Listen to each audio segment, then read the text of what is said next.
The Tiffany champagne flutes, $340 each.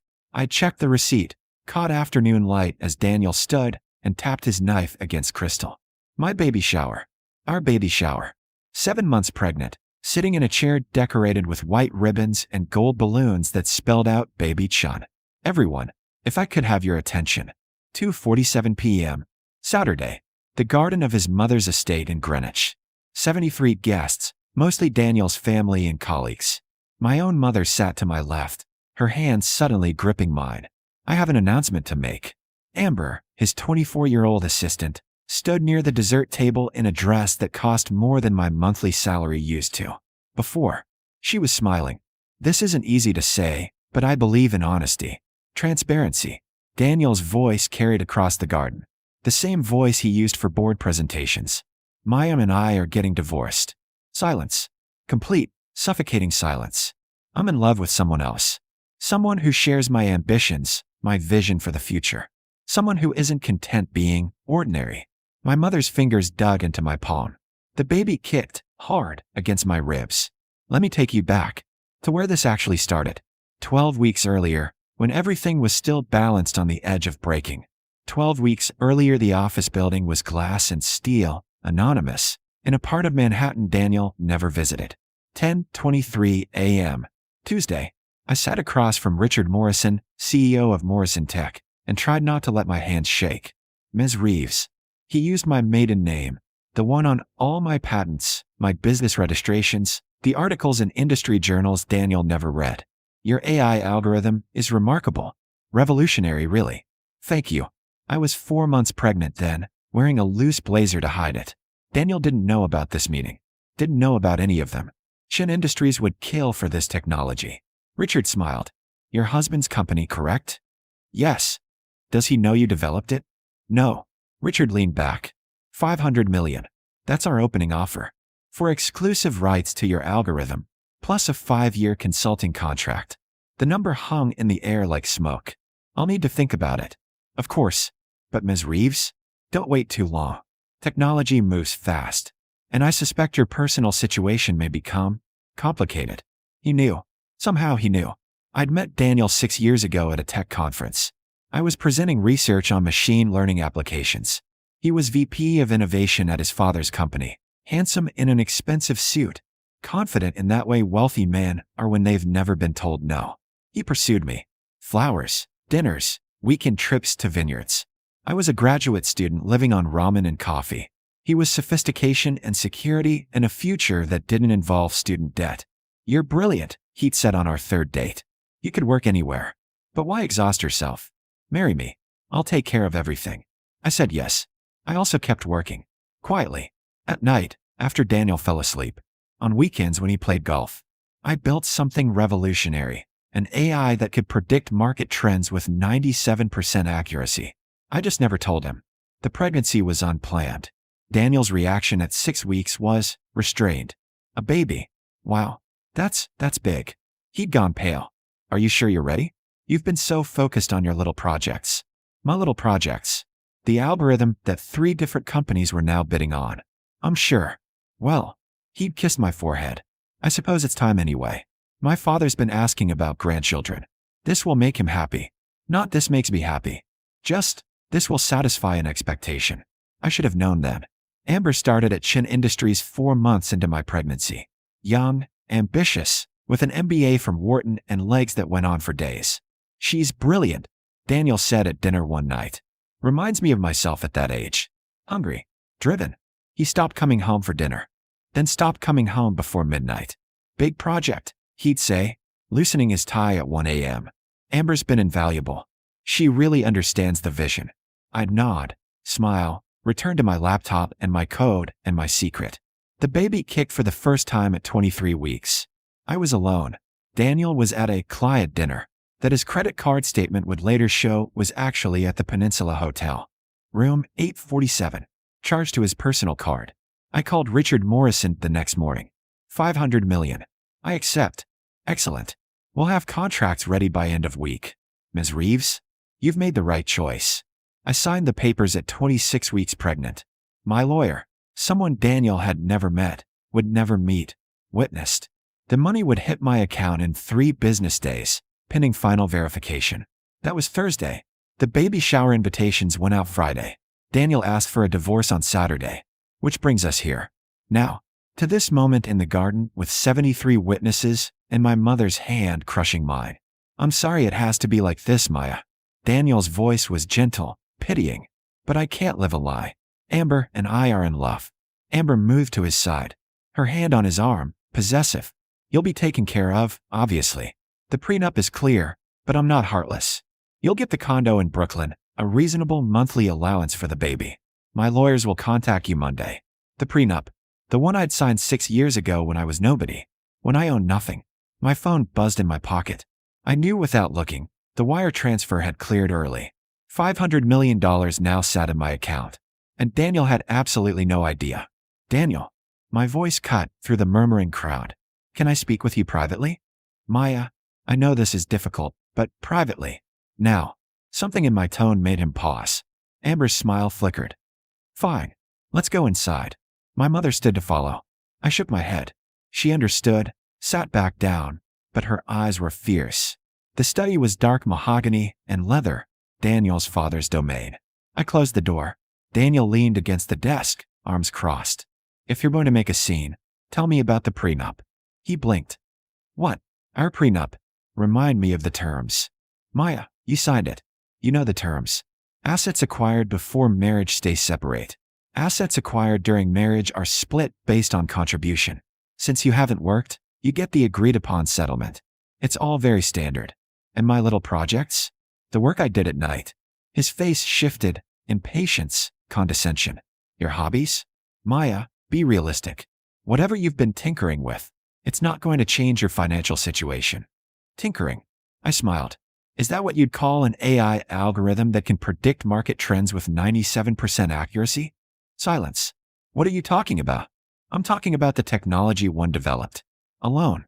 Over the past 4 years. Using my maiden name, my own patents, my own research. His face went white. You developed something? And you didn't tell me? Why would I? You called it my little project. You never asked what I was working on. You just assumed it was nothing important. Maya. His voice hardened. If you developed this during our marriage, it's marital property. The company has rights. Actually, no. The prenup you had me sign was very specific. Intellectual property created by either party remains sole property of the creator. You insisted on that clause, remember? To protect your own patents. I watched the realization hit him. Watched his lawyer brain start calculating. You're bluffing. You don't have anything valuable. You couldn't possibly. My phone was already out. I pulled up the contract, signed and executed. Turned the screen toward him. Morrison Tech exclusive rights to my algorithm. $500 million. The money cleared this morning. He grabbed the phone. Read. His hands started shaking. This is impossible. 500 million? For what? You can't. I'm not a what, Daniel? Not a genius?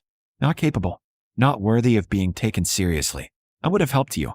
If you'd told me. You would have taken it. Given it to Chin Industries. Put your name on it. Called it a collaborative effort and expected me to smile while you accepted credit. He couldn't deny it. I saw it in his eyes. Amber, I said softly. Tell me about Amber. How long?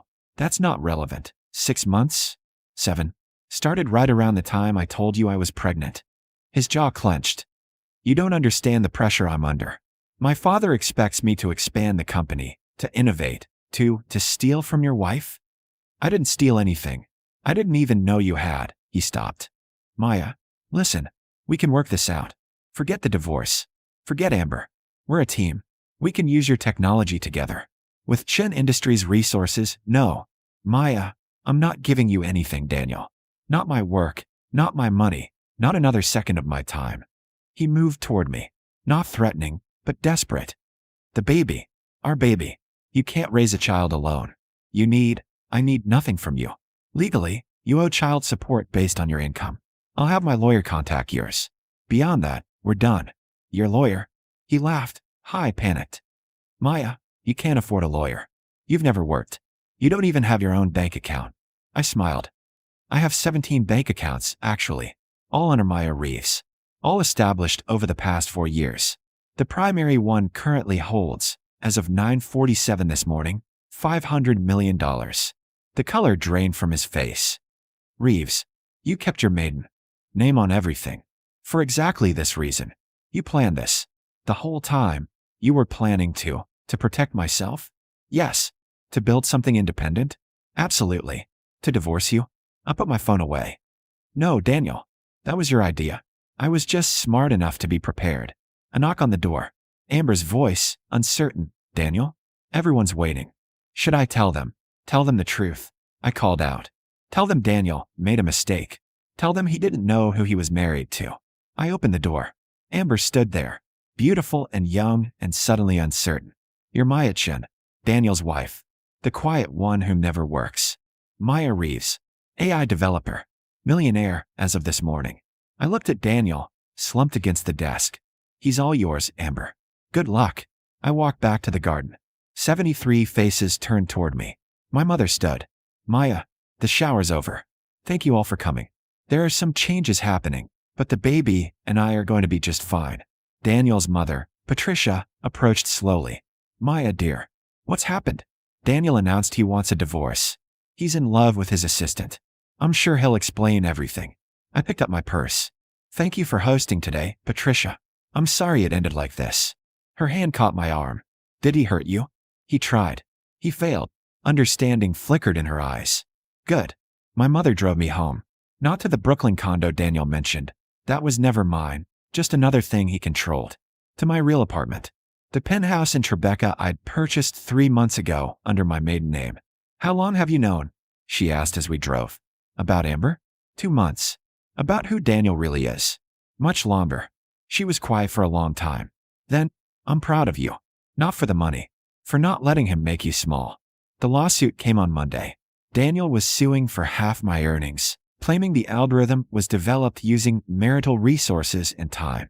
My lawyer, Jennifer Park, top IP attorney in New York, laughed when she read it. He has no case. You developed everything on your own equipment, your own time, with no company resources. The prenup is ironclad. He's desperate. What happens now? We file a countersuit. He announced your divorce publicly, caused emotional distress to a pregnant woman, and committed adultery. We asked for full custody and maximum child support based on his income. I don't need his money. No, but your child deserves his financial responsibility. This isn't about you. It's about making sure he can't walk away from his obligations. The court date was set for 6 weeks later. By then, I was 8.5 months pregnant, uncomfortable and exhausted, but I showed up in a maternity dress and heels. Daniel arrived with Amber. His lawyer looked expensive and defeated. The judge, a woman in her 60s, read through the filings with increasing disapproval. Mr. Chen, you announced your intention to divorce your pregnant wife at her baby shower? In front of 73 witnesses. Your Honor, I was trying to be honest. You were trying to be cruel. And then you filed a frivolous lawsuit claiming rights to intellectual property you had no hand in creating, hoping your wife couldn't afford to fight back. I didn't know she had resources, exactly. You didn't know because you never asked, never cared, never saw your wife as anything more than an accessory. The ruling was swift. Divorce granted. Full custody to me. Child support set at $15,000 monthly, which I didn't need but accepted on principle. Daniel's lawsuit dismissed with prejudice. Mr. Chen, the judge said as we stood to leave, you had something priceless. You traded it for something cheap. That's not a legal problem. That's a character problem. Court dismissed. Emma Chen Reeves was born 3 weeks later. 8 pounds, 4 ounces. Perfect.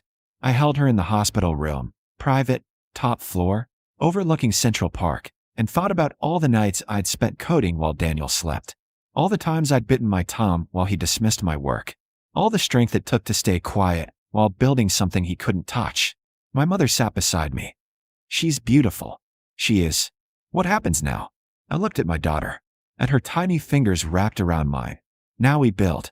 I'm starting a foundation for women in STEM who need support, funding, mentorship. I'm investing in female-led startups. I'm creating what I needed when I was 25 and afraid. And Daniel is no longer my concern. 6 months later, my foundation's first cohort graduated. 20 women who'd received full funding, mentorship, and resources to launch their own tech companies. The ceremony was at the plaza. 200 guests. Press coverage. Daniel wasn't invited. But I heard about him. Heard Shin Industries was struggling. Heard Amber had left him for someone richer. Heard he'd tried to develop his own AI algorithm and failed spectacularly. He called once. I was home with Emma, who was learning to sit up, babbling happily. Maya, I made a mistake. Yes, you did. I want to see my daughter. To be part of her life. You can schedule supervised visits through your lawyer. Emma deserves to know her father, even if he doesn't deserve her. And us? Could we ever? No, Daniel. There's no us. There never really was. You loved an idea of me. Quiet. Controllable. Content to live in your shadow. I was wrong. I see that now. I hope you do. I hope you learn. But I don't need to be part of that journey. I hung up. Emma grabbed my phone with her chubby hands, laughing. I kissed her forehead, breathing in that perfect baby smell. Outside my window, the city spread out in afternoon light. 42 stories up, the world looked full of possibility. I'd spent years being underestimated, being dismissed as the quiet wife who didn't work, being seen as less than. Now I spent my days making sure other women wouldn't have to prove themselves the way I did. The foundation grew. The investments paid off. Emma thrived. And Daniel? Daniel learned the hardest lesson of all. Some chances only come once. He'd had a brilliant wife who loved him, who would have shared everything if he'd just seen her as an equal. Instead, he got Amber, a failed algorithm, a struggling company, and supervised visits every other weekend. I got Emma. I got freedom. I got a fortune built on my own genius. And every night, when I put my daughter to bed, I whispered the same thing. You are brilliant. You are strong. You never have to make yourself small for anyone. She'd grow up knowing her worth, knowing her mother's story, knowing that the quiet woman in the corner might just be building an empire. Daniel thought the baby shower announcement would be his moment of power, the successful CEO casting off his ordinary wife. Instead, it became the moment everyone realized he'd been married to someone extraordinary and was too blind to see it. Revenge wasn't destroying him. He did that himself. Revenge was thriving, building, creating a world where women like me didn't have to code in secret or hide their brilliance. The quiet woman in the corner was never weak. She was just waiting for the right moment to show the world what she'd built while everyone assumed she was doing nothing. And when that moment came, she didn't just succeed. She changed everything.